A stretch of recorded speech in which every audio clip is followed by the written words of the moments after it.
Hello student, मैं विभू मिश्रा आपका स्वागत करती हूँ मेरे यूट्यूब चैनल बेसिक क्लास में। और आज हम पढ़ने वाले हैं क्लास 10th 10वीं के साइंस 2 में चैप्टर नंबर 8, जिसका नाम है कोशिका विज्ञान एवं जैव प्रौद्योगिकी।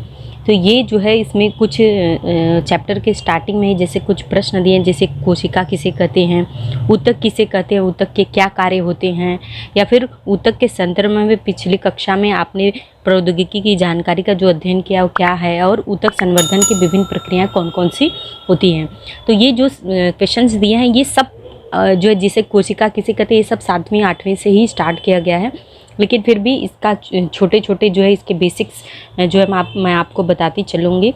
जैसे कि कोशिका शरीर की संरचनात्मक और क्रियात्मक इकाई को क्या कहते हैं, कोशिका कहते हैं। ऊतक शरीर का विशिष्ट कार्य करने के लिए एकत्रित हुए समान संरचना वाले कोशिका के समूह को ऊतक कहते हैं। उसके बाद ऊतक के संदर्भ में आपने पिछली कक्षा में जो पढ़ा था वह जनुकीय अभियांत्रिकी मतलब जेनेटिक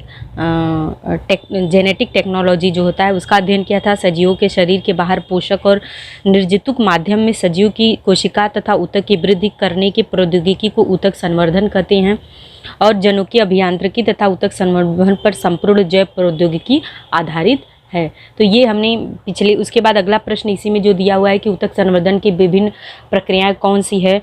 तो ऊतक संवर्धन करते समय विभिन्न प्रक्रियाएं करनी पड़ती हैं। ये प्रक्रियाएं हैं जैसे क्या है, प्राथमिक संस्कार या प्रजनन, विभाजन, बहुविघन, तना मूलारंभ, प्रथम दृढ़ीभवन, द्वितीय दृढ़ीभवन इत्यादि, ये सब इसमें आते हैं।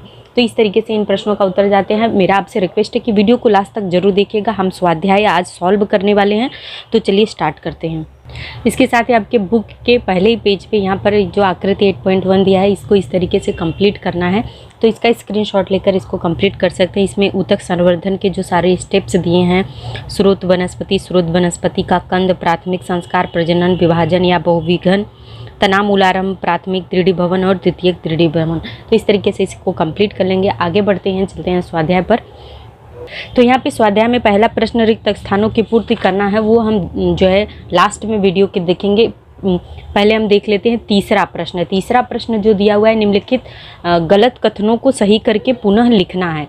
जैसे कि दिया है कि गैर जनुकी प्रौद्योगिकी में कोशिका के जनुक में ही बदलाव किया जाता है। तो इसका आंसर क्या हो जाएगा, देख लीजिए। यहाँ पर देखिए, गैर जनुकी प्रौद्योगिकी में संपूर्ण कोशिका या ऊतकों का उपयोग किया जाता है। मतलब जो प्रश्न था उसका आंसर इस तरीके से हो जाएगा।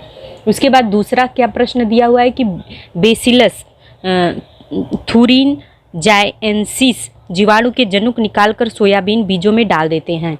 तो इसका जो सही कथन होगा उसका होगा जो सोयाबीन की जगह पर लिखेंगे कपास के जनुक में डाल देते हैं। तो यहाँ पे बेसिलस थूरिन जायेंसिस जीवाणु के जनुक निकालकर कपास के जनुक में डाल देते हैं। ये बात आपको ध्यान देनी है। तो इस तरीके से इन दोनों प्रश्नों का उत्तर हो जाएगा। एक्स्ट्रा क्वेश्चंस भी दिए गए हैं, आप देख सकते हैं स्क्रीन पर। इसके बाद हमारा अगला प्रश्न जो दिया है कि टिप्पणी लिखो। किस पर टिप्पणी लिखनी है, जैव प्रौद्योगिकी और व्यवहारिक उपयोग। तो इसका आंसर देख लेते हैं। तो यहाँ पर देखिए कि जब इसके कुछ पॉइंट्स दिए हुए हैं, 7-8 पॉइंट्स हैं, तो सभी पॉइंट्स देख लेते हैं। इसमें से आप एग्ज़ाम के हिसाब से जो है जैसे जिस टाइप के मार्क्स के क्वेश्चन रहेंगे उस टाइप से पॉइंट्स लिखेंगे। अगर ज़्यादा हाई मार्क्स का है तो पूरा इम्पोर्टेंस लिखेंगे। तो यहाँ पे देखिए, जैव प्रौद्योगिकी व्यवहारिक उपयोग में विभिन्न क्षेत्रों में किए जाते हैं। उदाहरण के लिए फसल जैव प्रौद्योगिकी, पशु संवर्धन, मानवीय स्वास्थ्य इत्यादि। ये पहला पॉइंट छोटा था, दूसरा पॉइंट बहुत बड़ा है। अगर आपको समझ में आता है, याद होता है तो ठीक है, नहीं तो तीसरा पॉइंट, चौथा, 5वां, 6वां और 7वां याद करेंगे। कृषि के क्षेत्र में जैव प्रौद्योगिकी का, हालांकि मैं सब बता देती हूँ, का उपयोग कृषि उत्पादन तथा विविधता को बढ़ाने के लिए किया जाता है। संकरित बीज, जनुकी दृष्टि से उन्नत फसलें, अपतृणनाशक वनस्पतियाँ। अपतृणनाशक मतलब ऐसी वनस्पतियाँ जो खरपतवारों को ख़त्म करती हैं, मतलब अननेसेसरी घास वगैरह जो होते हैं उसको। विशेष अनुसंधान किए जा रहे हैं। इन अनुसंधान के द्वारा अधिक उत्पाद देने वाली रोग प्रतिकारक, क्षारकता प्रतिकारक, अपतृणनाशक, अकाल और अत्यधिक ठंड जैसी परिस्थिति में भी टिकने वाली फसलों की प्रजातियों का निर्माण किया जाता है। बीटी कपास, बीटी बैगन, गोल्ड राइस इत्यादि प्रकार की फसलें अत्यधिक लोकप्रिय होती जा रही हैं। अपतृणनाशक वनस्पतियों को बाहर निकालने वाले रसायनों से अपतृणनाशकों को नियंत्रण कर पाना संभव हुआ है। जैविक खादों का उपयोग करने से रासायनिक खादों में के उपयोग में कमी आई है। राइजोबियम, एजिटोबैक्टर, नोस्टॉक, एनाबिना नामक जीवाणुओं तथा एजोला नामक वनस्पतियों के उपयोग से फसलों के उत्पादन में वृद्धि हुई है। तीसरा पॉइंट है कि पशु संवर्धन करते समय जैव संवर्धन पद्धति का उपयोग किया जाता है। कृत्रिम गर्भधान और गर्भ प्रत्यारोपण, इन दोनों पद्धतियों का उपयोग करने से प्राणीजन्य उत्पादों की मात्रा एवं गुणवत्ता में भी वृद्धि होती है। उसके बाद चौथा पॉइंट है मानवीय स्वास्थ्य सुधारने के लिए रोग निदान तथा रोग उपचार, इन दोनों पहलुओं पर विचार किया जाता है। मधुमेह, हृदय रोग जैसे रोगों का निदान जैव प्रौद्योगिकी की सहायता से उन रोगों के लक्षण दिखाई देने से पूर्व ही कर पाना संभव है। उसके बाद जैव प्रौद्योगिकी की सहायता से एड्स, डेंगू रोगों का निदान भी कुछ मिनटों में किया जा सकता है, जिनका उपचार तुरंत उपचार आरंभ कर सकते हैं। पांचवा पॉइंट है कि विभिन्न रोगों के उपचार के लिए आवश्यक हार्मोन, औषधि, प्रतिजैविक और विभिन्न प्रकार के टीके, प्रतिजन इत्यादि जैव प्रौद्योगिकी का उपयोग करके निर्मित किए जा सकते हैं। विभिन्न रोगों के उपचार के साथ साथ अब जनुक थेरेपी द्वारा वंशानुगत विकारों का भी उपचार किया जाता है। छठवां, पर्यावरण के प्रदूषण को कम करने के उद्देश्य से अब जैव प्रौद्योगिकी का उपयोग औद्योगिक उत्पाद और स्वच्छता प्रौद्योगिकी में किया जाता है और डीएनए, फिंगरप्रिंटिंग, क्लोनिंग इत्यादि प्रौद्योगिकी में व्यवहारिक उपयोग में क्रांतिकारी बदलाव दिखाई दे रहे हैं। तो ये सातों पॉइंट्स हैं। इन सातों पॉइंट्स में से अगर आप 3-4 पॉइंट याद कर लेते हैं और इन्हीं पॉइंट्स में और एक्स्ट्रा पॉइंट्स भी बना के लिख सकते हैं। उसके बाद टिप्पणी, अगला टिप्पणी है औषधि वनस्पति का महत्व। तो यहाँ पर देखिए, ये भी आपको स्क्रीन पर दिख जा रहा है, इसका स्क्रीनशॉट लेते हैं। इसमें भी 5-6 पॉइंट है, लेकिन छोटे छोटे हैं, आसानी से लिखकर याद कर सकते हैं कि आयुर्वेद में प्राकृतिक संसाधनों का उपयोग करके रोग मुक्ति के लिए प्रयत्न किया जाता है। भारत के पास आयुर्वेदिक वनस्पतियों का विशाल भंडार है। प्राचीन काल में आयुर्वेद में बताई गई औषधियाँ, वनस्पतियाँ जंगलों में इकट्ठा की जाती थी। तीसरा, अब महत्वपूर्ण आयुर्वेदिक वनस्पतियों की बुआई बड़े पैमाने पर की जा रही है। चौथा पॉइंट है विश्व भर में तुलसी, अडुलसा, ज्येष्ठ मधु इत्यादि वनस्पतियों का उपयोग किया जा रहा है। पांचवा है एलोपैथिक औषधि में भी वनस्पतियों का उपयोग किया जा रहा है। विभिन्न रसायनों का उपयोग करके बनाई जाने वाली औषधियों की अपेक्षा आयुर्वेदिक औषधियों के दुष्प्रभाव कम होते हैं। इस प्रकार आयुर्वेदिक औषधियों या वनस्पतियों से बनी हुई औषधियों का उपयोग करना स्वास्थ्य के लिए हितकर होता है। तो ये हमारा जो है चौथा प्रश्न कंप्लीट हो जाता है। पांचवें प्रश्न पर आते हैं।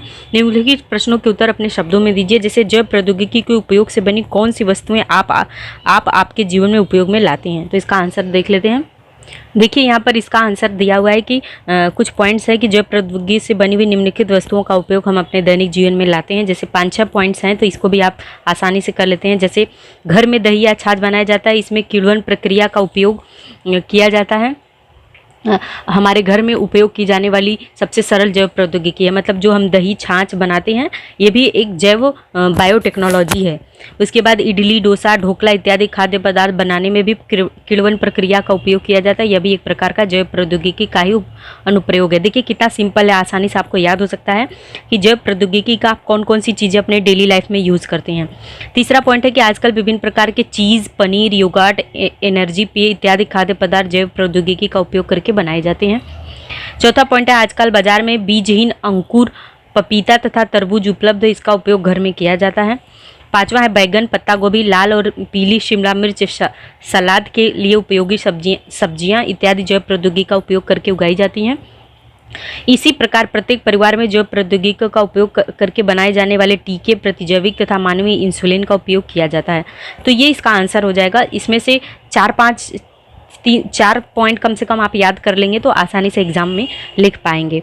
उसके बाद अगला प्रश्न दिया है कि कीटनाशक को फवारते समय आप कौन सी सावधानियां बरतें। फवारते समय मतलब जब उस छिड़काव करते समय, जब किसान लोग फुहारते हैं या छिड़काव करते हैं तो उसको फवारते बोलते हैं। तो यहाँ पर देखिए स्क्रीन पर प्रश्न दिया है, उसके बाद उसका आंसर भी आपको स्क्रीनशॉट लेकर आप लिख सकते हैं आसानी से। तो यहाँ पर देखिए 5-6 पॉइंट्स हैं। कीटनाशक एक प्रकार का रासायनिक विष है, मतलब पॉइजन होता है। इसका अबाधिक लगातार उपयोग करने से, मतलब कंटिन्यू उपयोग करने से रासायनिक विष पानी और अन्न के माध्यम से भोजनाल में फैल जाता है। डीडीटी, मेलेथियोन, क्लोरोपायरिफॉस इत्यादि कीटनाशक अत्यंत खतरनाक है। ये सभी रासायनिक विष हैं। ये सभी रासायनिक विष भोजन जाल के माध्यम से फैलते हैं। इस प्रकार का कोई भी रासायनिक कीटनाशक नहीं फुहारना चाहिए। तीसरा पॉइंट है, कीटनाशकों का छिड़काव के लिए हमें जैविक कीटनाशकों का उपयोग करना चाहिए। कीटनाशकों का छिड़काव करते समय नाक, आंख तथा त्वचा का सुरक्षा करनी चाहिए। छोटे बच्चों तथा पालतू जानवर कीटनाशकों के संपर्क में न आए, इसका ध्यान रखना चाहिए। छोटे बच्चों तथा पालतू जानवरों को इनसे दूर रखना चाहिए और कीटनाशकों का अत्यधिक उपयोग जो है टालना चाहिए। हमें जैविक खादों का ज़्यादा से ज़्यादा उपयोग करना चाहिए। रासायनिक खाद और कीटनाशक के उपयोग को टालना चाहिए।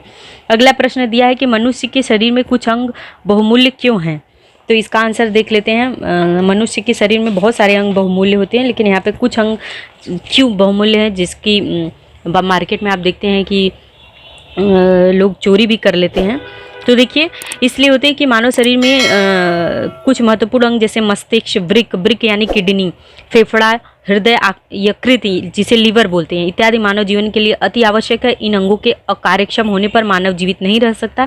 इसी प्रकार नेत्र जैसी ज्ञानेंद्रिय मानव के लिए अनमोल है। अगला पॉइंट है, यदि इन अंगों का कार्य बाधित हो जाता है तो मानव के स्वास्थ्य पर इसका बुरा असर पड़ता है और मस्तिष्क जैसे अंग में पुनर्जनन की क्षमता भी नहीं होती है। यहाँ पर है, स्क्रीन पर आप देख पा रहे हैं।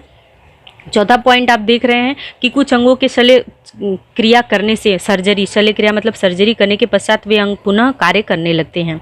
फिर भी यदि हमारे महत्वपूर्ण अंगों में से किसी भी प्रकार के अकार्य क्षमता उत्पन्न होती है तो हमारा जीवन दुखद, अत्यंत दयनीय हो जाता है। इसलिए मनुष्य के शरीर के कुछ अंग बहुत बहुमूल्य होते हैं। इसके बाद अगला प्रश्न दिया हुआ है कि फल प्रक्रिया उद्योग का मानवीय जीवन में महत्व स्पष्ट कीजिए। तो देख लेते हैं इसका आंसर। तो स्क्रीन पर इसका आंसर आप देख पा रहे हैं। ये पूरा एक बार में नहीं दिख रहा है, तो आप स्क्रीनशॉट ले लेंगे, मैं आपको मौका दूंगी। तो फल क्या है? एक जल्दी सड़ने वाला कृषि उत्पाद है। यदि फलों का उपयोग समय पर नहीं किया जाता है तो फल सड़कर खराब हो जाते हैं। इसलिए फलों को लंबे समय तक सुरक्षित रखने के लिए उनका उचित भंडारण करना आवश्यक है। फलों का उपयोग लंबे समय तक करने के लिए उनका उचित परीक्षण करना भी आवश्यक है।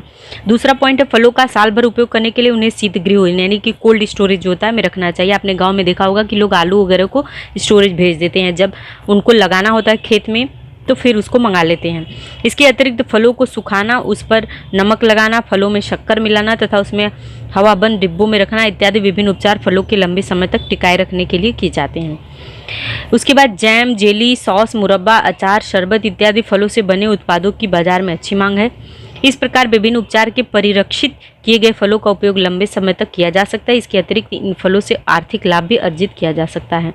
राष्ट्रीय और अंतर्राष्ट्रीय बाजार मंडियों में भारतीय फलों की अत्यधिक मांग होती है। इस कारण हमें विदेशी मुद्रा भी प्राप्त हो सकती है। हापुस आम की विदेश से अधिक मांग होती है। हापुस आम का निर्यात करने से हापुस आम का बगीचा लगाने वाले स्थानीय लोगों का अधिक आर्थिक लाभ होता है। इसके अतिरिक्त जीवन सत्व युक्त पौष्टिक फल तथा फलों से बने उत्पादों के कारण शरीर स्वास्थ्य में भी वृद्धि होती है और इस प्रकार फल संस्करण उद्योग का मानव जीवन का महत्वपूर्ण योगदान है। तो ये प्रश्न का उत्तर आप ऐसे लिख सकते हैं। आगे बढ़ते हैं अगले प्रश्न पर। टीकाकरण किसे कहते हैं, स्पष्ट कीजिए।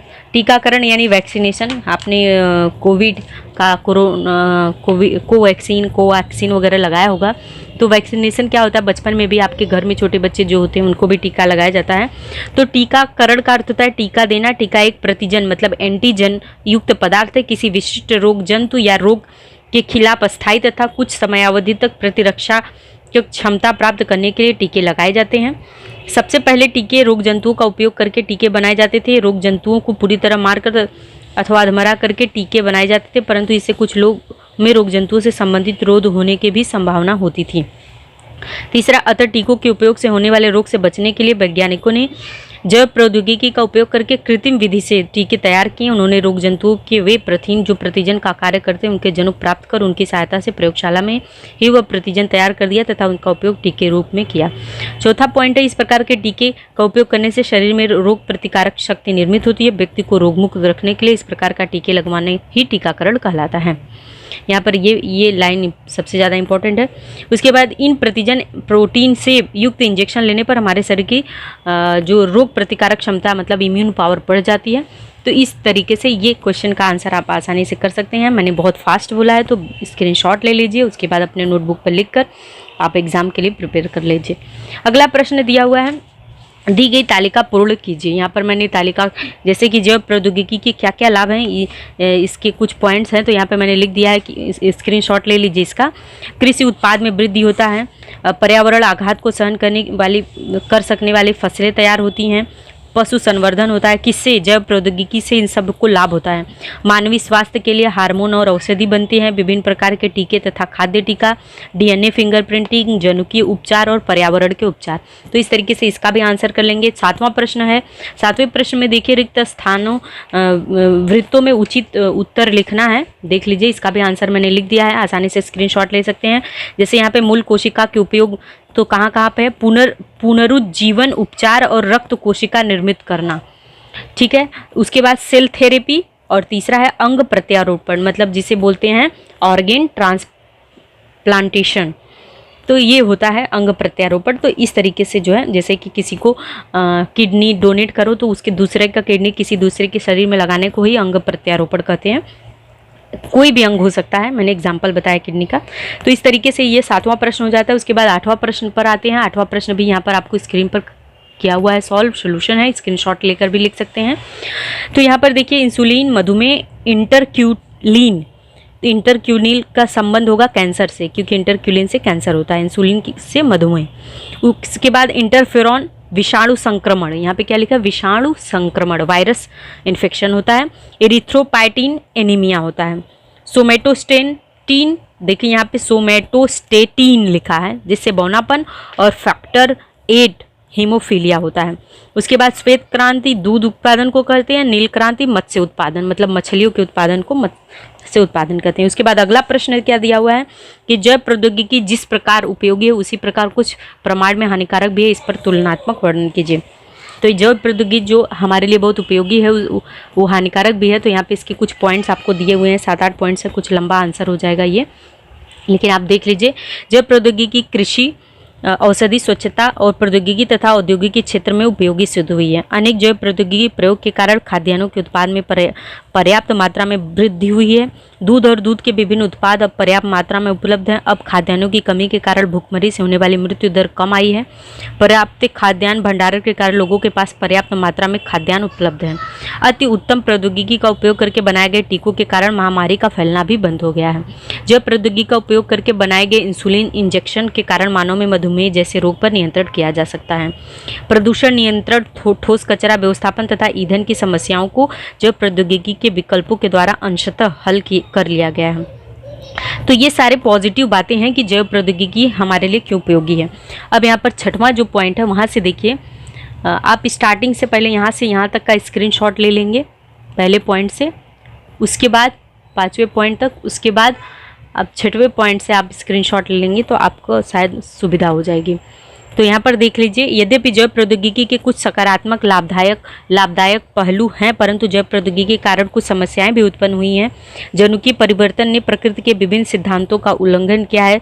मानव के जनकों के जीवाणुओं तथा विषाणुओं में डालकर जो उत्पाद बनाए उन उत्पादों का केवल मानव ही अपने कल्याण के लिए कर सकता है। 7वां, मानव क्लोनिंग भी एक गंभीर चर्चा का विषय बना हुआ है। क्लोनिंग से उत्पन्न हुई नई पीढ़ी की माताएं होंगी, परंतु क्लोनिंग से उत्पन्न हुई नई पीढ़ी का कोई पिता नहीं होगा। यदि मानव ने कृत्रिम रूप से अन्य सजीवों के जनकों का उपयोग करके अपने लाभ के लिए उन सजीवों को क्लोनिंग द्वारा उत्पन्न कर लिया तो इससे प्रकृति का संतुलन बिगड़ जाएगा। इस प्रकार के जनुकीय परिवर्तन तथा क्लोनिंग से भविष्य में घातक परिणाम प्राप्त हो सकते हैं। भविष्य में इसका दुष्प्रभाव मानव जीवन पर पड़ सकता है। इस प्रकार के जैव प्रौद्योगिकी के कुछ कारणों से हानिकारक भी सिद्ध हो सकती है। तो इस तरीके से ये प्रश्न पूरा आपका कंप्लीट हो गया। मैंने बोला था कि पहला प्रश्न मैं आपको और दूसरा प्रश्न लास्ट में बताऊंगी, तो वो देख लेते हैं। पहला प्रश्न जो रिक्त स्थानों की पूर्ति करना है, आपको स्क्रीन पर दिख रहा है। यहाँ पर देखिए दिया है कि कृत्रिम रोपण और गर्भरोपण, इन दो विधियों का उपयोग मुख्यतः पशु संवर्धन के लिए किया जाता है। तो यहाँ पे क्या फिल करेंगे, पशु संवर्धन। दूसरे में डैश जो दिया है वहाँ पर लिखेंगे मूल कोशिका का संशोधन। यह जैव प्रौद्योगिकी की क्लोनिंग की बाद वाली क्रांतिकारी घटना है। तो यहाँ पे मूल कोशिका का संशोधन। तीसरे में है इंसुलिन बनाने की क्षमता से संबंधित रोग अर्थात मधुमेह है। और चौथे में पहले मत से इस व्यवसाय को भारत सरकार ने NKM16 इस कार्यक्रम द्वारा उत्पाद में वृद्धि के लिए प्रोत्साहन दिया। तो इस तरीके से आपके स्क्रीन पर है, स्क्रीनशॉट भी ले सकते हैं या वीडियो देख चलते हुए भी आप आसानी से इसको लिख सकते हैं, ज़्यादा हार्ड नहीं है। अगला दूसरा प्रश्न देखिए, आपको स्क्रीन पर दिख रहा है, जोड़ियां मिलानी है। जैसे पहला इंटरफेरॉन है, इसका हम दूसरे खंड में तीसरे से मिलाएंगे विषाणु संक्रमण। ठीक है, देखिए यहाँ पे ये सहसंबंध में भी यह था इंटरफेरॉन विषाणु संक्रमण। उसके बाद आ जो फैक्टर दिया हुआ है इसका हीमोफीलिया से मिलाएंगे। ये फैक्टर 8 है, यहाँ पर ये भी देखिए फैक्टर 8 हीमोफीलिया से मिला हुआ है। तो यहाँ पर सहसंबंध में तो वो सारी चीज़ें वही हैं, घुमा के बस दे दी गई हैं। सोमेस्टोस्टेटिन ये बौनापन से होता है, ये भी आपको सहसंबंध में मिल जाएगा। उसके बाद इंटरक्यूटिन कैंसर से, ये भी सहसंबंध में दिया हुआ है। तो ये स्क्रीनशॉट लेकर इसको बना सकते हैं। स्पष्ट आपको स्क्रीन पर दिख रहा है। तो आपने पूरा वीडियो देखा, इसके लिए बहुत बहुत धन्यवाद। मिलते हैं नेक्स्ट वीडियो में। आपका दिन शुभ हो।